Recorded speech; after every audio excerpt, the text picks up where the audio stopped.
Mm-hmm. You and I have grown up in a society that has told us to, in many ways, why would you want to do that? That's crazy. Right. You can't do that. Yeah. You need to get a job. You need a steady paycheck. You need a fence around your house. You actually need to pay for this house. We're told in many facets of growing up in our own American way that this is the formula and the blueprint to a happy life. And I say, throw all that away. The happy life happens in the lost and found and in the adventure of finding my true path and what I'm meant to do and be here on this earth for. You know, mine just happened to be, and I'll tell you, there's been many days I wish it was not music.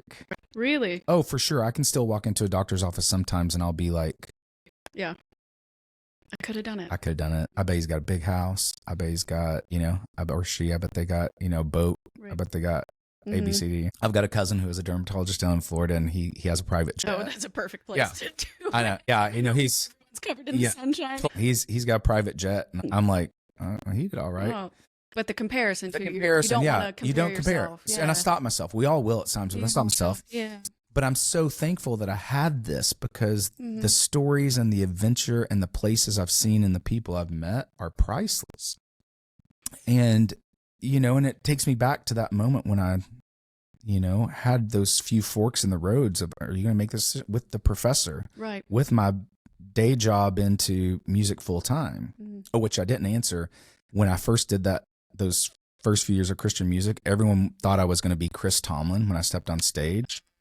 Right? Or Michael W. Smith or someone. And all of a sudden I open my mouth and it's like this big, grand, like Josh Groban style voice coming out. Right. So I was constantly, and people didn't know what to do with that. Right. At first, especially like people in the business, people in the audience, they loved it. But so I was constantly getting misread in those first few years of going full time into music.